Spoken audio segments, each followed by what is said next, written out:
Dear fans and subs, you are my favorite.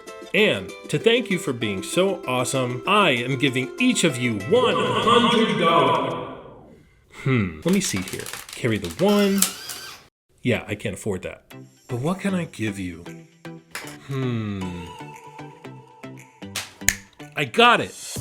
Welcome to my tasty art expedition, everyone. I am Artifacts, and today I'm going to show you how to create hand-drawn letters. We'll start with the basics to create simple letter designs, but then I'll show you how to level up each one to create jaw-dropping effects. I use letter art a ton every year, especially when personalizing birthday card envelopes for friends and family, and I know you'll blow people away with your letters too after watching this. First, the supplies. Markers and ink pens give us those dark, bold colors we're after, so round up whatever you've got.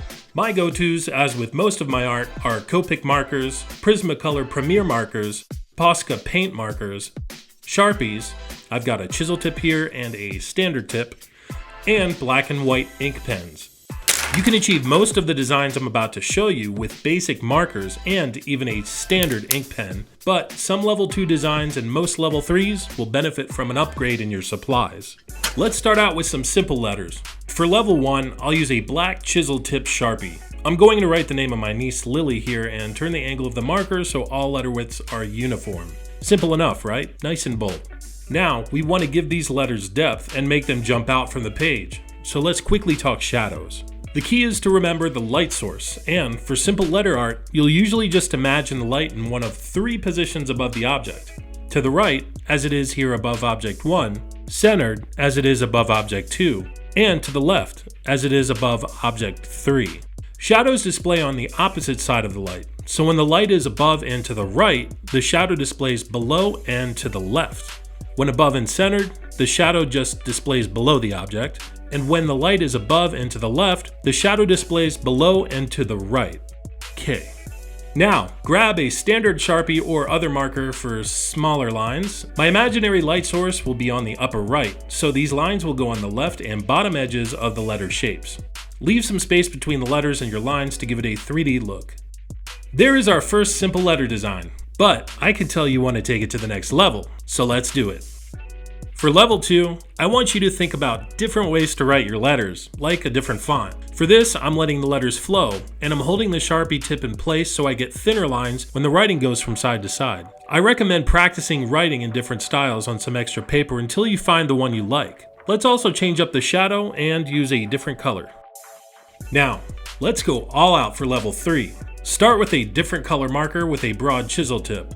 I'll use this pink Copic. Let's also bring the shadow lines up against the letter to make it more 3D, using a darker shade of the same color.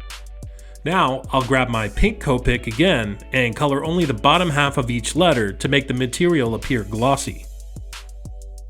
I'll do the same to the shadow lines using a darker color. For the details, I'll use a white ink pen to draw highlight lines reflecting the light source on the upper right, and a star as a final finishing touch. There we have 3 levels of our simple letter style. Do you think Lily would love this? Yeah, she would, for sure. Next up are pattern letters. Draw broad letters to start because you'll need the space inside them for your patterns. A standard Sharpie will work here, but I'm using my Micron marker again. You just want a thicker outline, so whatever helps you get there. Now grab a thinner ink pen and fill in your letter with any pattern you can imagine. I'm doing random lines and circles here. If you want variety, you can even change the pattern you draw within each letter. The possibilities are endless. We need to start things differently for level 2, so grab a standard pencil and lightly draw the shape of your letters as a guide. Now pick a color for your 3D shadow lines and draw them up against the sides of the letters on the outside. This is similar to what we did for our simple level 3 letters, but I'm changing it up this time and drawing the lines on the right and bottom. Pick a lighter color marker and fill in the letters completely. Now, use a black standard marker to outline the entire shapes of each letter, including the shadow this time. This gives the letters a nice stroke. To finish off level 2, let's take a colored marker and randomly place dots inside as our pattern. Nice. Okay, level 3 is really simple. It can also be time consuming depending on the number of letters you want to do, but the effect is so cool. I call this one confetti. Start by lightly drawing the shape of your letters with pencil again to use as a guide. Now, randomly place dots outside your letters with any color. I like to make sure I hit the outside edges of the letters a few times in particular because this helps outline the shapes of the letters and make them magically appear, even though there are no actual lines. You know, in the design world, this is known as the Gestalt principle of closure. Yay, more art school knowledge. Do this over and over and over again with any colors you want in order to bring the final pattern to life. Finish off your level 3 pattern letter by erasing the pencil guides. How about that? Well, I'm glad you got some practice dotting with markers because there's more of it with our bushy letters, but the end result is just as awesome. Let's start by lightly outlining our broad block letter shape again in pencil.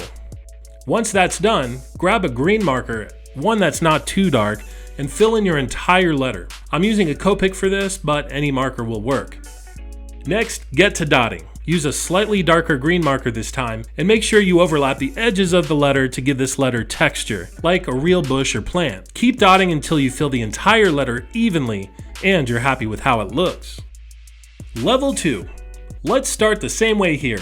Once we're done with the initial green coloring, use a slightly darker green to color over the bottom areas of the letter shapes, like this. This will give us added dimension and realism.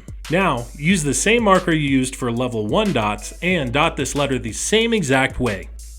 Finally, grab a darker green for more dots. This time, concentrate your dots towards the bottom shapes of the letter and spread the dots out as you go up. Level 3 will include everything we just did with a few more tricks. I like the idea of displaying bushy letter initials inside a planter box, so let's draw that with our pencil. We'll include shapes for the bush shanks and the box itself, giving it some perspective. Now, let's fill in our letters exactly as we did in level 2. Grab a few markers and color in the rest of the elements with some base color. I go with a base brown for most areas and add darker brown for shading. I'll also color over the planter box with red, making sure to leave brown for the shanks and soil. I'll finish shading the box with some gray and more red. To really make this pop, let's finish it off with some details. Grab a standard marker for flower petals, I'll use red again, and randomly spread out a few flowers across the initials. The final touch is to take a paint marker and dot the centers of our flowers. Now, is that not beautiful? Okay, our last letter is called Harry. Like some of our previous ones, we'll lightly outline a broad block letter shape in pencil. Pick a standard marker of any color now and fill in the letter completely. I'm using a blue Copic for mine. To finish off level 1, we'll take a thinner ink pen, standard ink pens work here too, and draw little lines all over the shape in all directions. We just want to make sure there's even coverage. I also like to add a few dots throughout here for the hairs that are more straight on. Easy. Level 2 now. Let's start the same way. Like we did for Bushy level 2, we'll take a slightly darker shade of the same color and color over the bottom areas of the letter shapes. Again, using your thinner ink pen, draw your hairlines all over. To bump up the texture now, we want to use another tone of the same color, so I'll use a blue Posca Paint marker to draw more hairs randomly throughout. Level 3. This time, we want to add human characteristics like an eye and some shoes. So, we'll work this into the light pencil sketch before we color. Color in the basic letter shapes the same way we did with level 2. I'll add green to the eye and red for the shoes. I'll use other color markers for additional eye details and continue with the hairs. This time, I'll also use my white ink pen for hair highlights. With the same white pen, I want to add reflections to the eyes and some details to the shoes. What really makes this one stand out are the last two finishing touches. Let's take a light gray marker, again I'll use Copics here, and draw a close shadow under our H. I use a darker gray for the areas closer to the shape. To finish this off and really round out the color depth, I'm going with a purple marker, analogous to, or next to, the base blue I used. Well, if you liked this video or learned something, give me a like, a shout, or a follow. Oh, also, I'd love to see what you guys do with this. If you create your own letter art following this tutorial, post it on Instagram and tag me, @artifacts. Until next time, thank you for watching.